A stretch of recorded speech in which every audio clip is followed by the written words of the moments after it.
penampakan bukunya.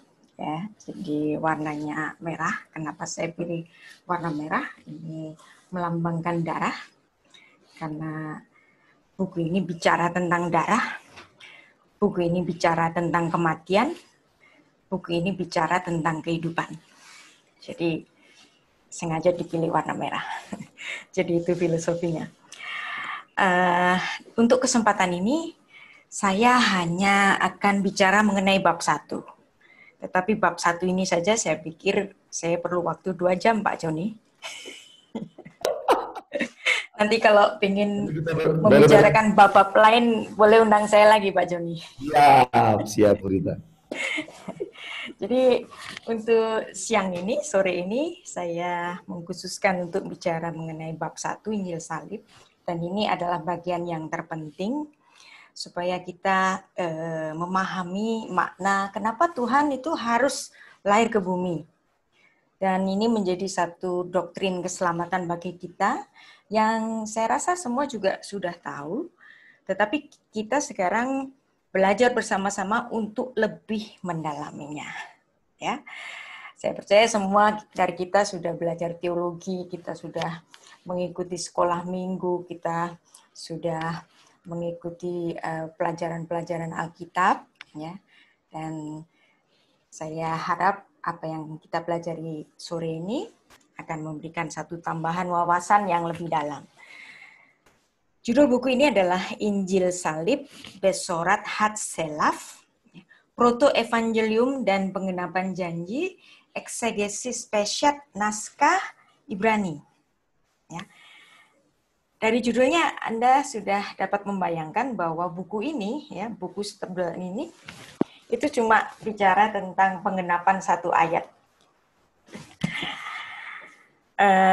Bukunya ditulis dalam 815 halaman dan ada pembukaan dan lain-lain, kira-kira 843 halaman, dan penjabarannya 33 bab, dan pokok-pokok penting yang dibahas pada buku ini adalah kehadiran Allah yang inkarnasi, lahir sebagai manusia Yesus Kristus, menjalani hukuman mati dengan cara disalibkan untuk pembayaran hutang dosa yang adalah mati. Kejadian 2 ayat 17, Roma 6 ayat 23. Nah, di buku ini juga membahas 7 sabda di kayu salib, penguburan dan kebangkitannya. Pembahasannya berdasarkan kajian naskah Ibrani dan Yunani. Apabila saya membahas naskah Perjanjian Baru, maka saya mengutip naskah bahasa asli Yunani, ya, dan kita bersama-sama belajar untuk membaca secara literal naskah suci bahasa asli. Nah, buku Besorat Hatselaf ini bicara tentang Besorah, ya. Ada 3 kabar baik. Nah, kabar baik bahasa Ibrani-nya adalah Besorah. Kabar baik yang pertama, Besorat Harishona. Nah, Besorat Harishona ini adalah Kejadian 3 ayat 15 yang kita bahas penuh dalam satu buku ini. Kemudian kita juga mempelajari Besorat Hageulah, Injil penebusan dari Allah Sang Penebus. Kemudian ada Besorat Hatekiah, Injil kebangkitan.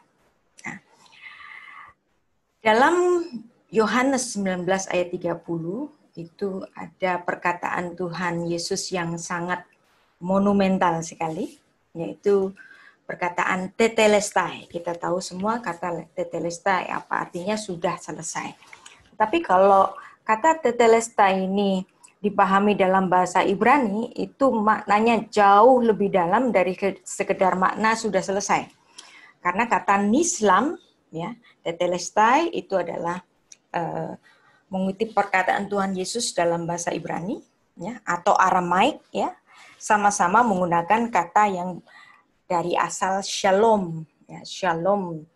Nah, kata shalom itu bisa berarti damai, bisa berarti lunas, bisa berarti selesai, ya. Dan uniknya Tuhan Yesus ketika berkata tetelestai itu sebenarnya dalam bahasa Ibrani-nya itu berarti sudah lunas. Lunas apanya? lunas pembayarannya, karena upah dosa adalah maut, sehingga dosa dalam makna orang Semitik itu adalah hutang. Maka hutang itu harus dibayar. Kalau hutang itu tidak dibayar, mengakibatkan kematian. Maka pembayarannya tidak bisa tidak harus seharga nyawa. Dan nyawa itu adalah nyawa dari Allah yang inkarnasi. Karena nyawa dari Allah yang inkarnasi ini sanggup untuk membayar dosa orang-orang seluruh dunia. Sebagaimana dosa itu masuk dari satu orang laki-laki Adam, kemudian pemberesnya itu juga Adam yang terakhir, satu laki-laki. Nah, dari situ. Ya. Bicara tentang salib, itu tidak akan berarti jika tidak bicara tentang kebangkitannya. Seperti Rabbi Shaul berkata, 1 Korintus 15 ayat 17, jika Kristus tidak dibangkitkan, maka sia-sialah kepercayaan kamu, dan kamu masih hidup dalam dosamu. Dulu. Nah, buku ini adalah merupakan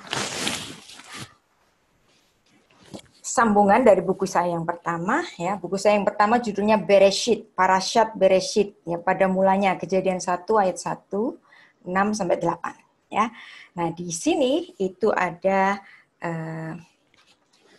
pembahasan tentang proto-evangelium, Kejadian 3 ayat 15.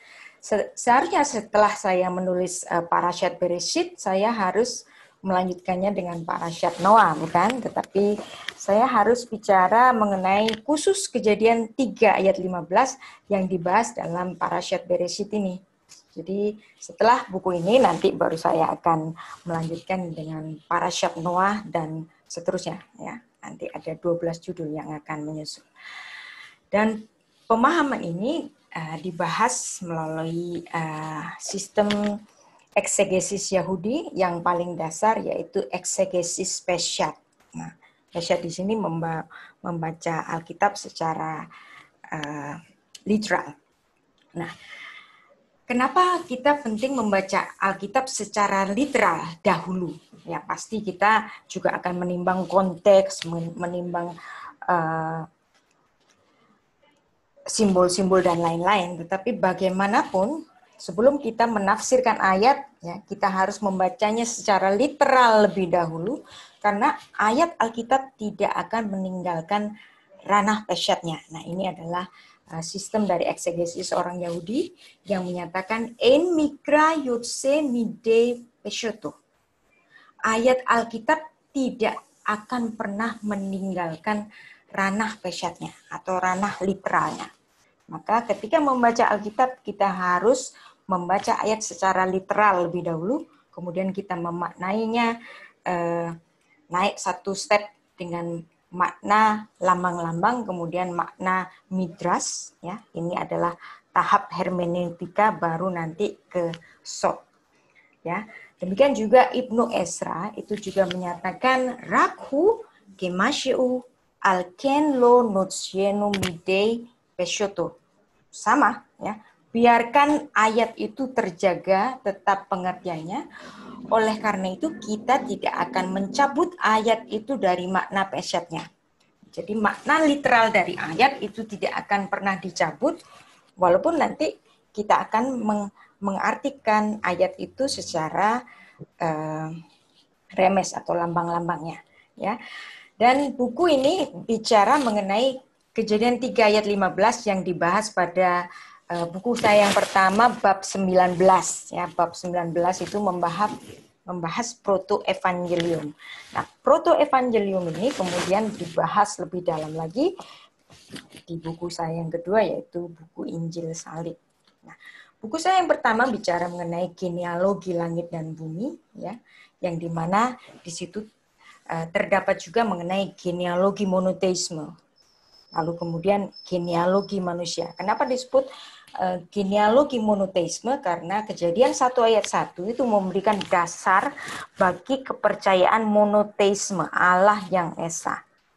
Bahwa sang pencipta langit dan bumi hanya satu, Allah yang esa. Dan kemudian genealogi manusia, kemudian genealogi keselamatan. Nah, genealogi keselamatan ini terdapat pada Kejadian pasal 3, yang dimana pada pasal 3 ini Adam dan istrinya dicatat mereka jatuh ke dalam dosa. Nah, dalam kejatuhan mereka ke dalam dosa, Tuhan memberikan satu analogi yang pertama, tipologi yang pertama bahwa upah dosa yang adalah mati itu dibayar dengan harga nyawa, dan itu sudah didemonstrasikan oleh Allah pada Kejadian pasal 3 pada peristiwa di Taman Eden. Ya. Buku ini dipublish oleh STT Ekumene, Truth Literatur, dan bisa dibeli di Tokopedia. Tetapi saya tahu buku ini harganya mahal. Jangan takut, karena apa yang saya tulis di sini Anda bisa membacanya secara online di laman Sarapan Pagi Biblika. Ya. Jadi caranya begini, kalau Anda mencari topik-topik yang ada pada buku ini, misalnya saya menulis tentang proto-evangelium. Nanti Anda bisa Google proto-evangelium, lalu Anda tambahin Sarapan Pagi Biblika. Nah, apa yang ada di laman Sarapan Pagi, itu juga yang saya bahas dalam buku ini. Jadi, saya tidak memberatkan orang harus beli, gitu ya. Tetapi jika Anda ingin membeli buku cetaknya, saya berterima kasih. Dan memang buku ini sedianya untuk ranah akademis, dan Bapak Ketua STT Ekumene, Pak Erastus, itu yang juga menjabat sebagai Ketua Umum BMPT KKI, ya, Badan Musyawarah Perguruan Tinggi Keagamaan Kristen Indonesia. Ya. Buku ini dibagikan ke hampir seluruh STT di Indonesia, ya.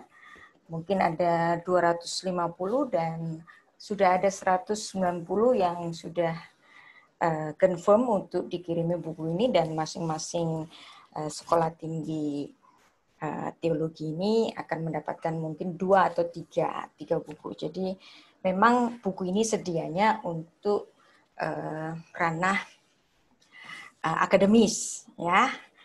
Jadi mungkin para mahasiswa yang merasa buku ini terlalu mahal, ya, jangan takut.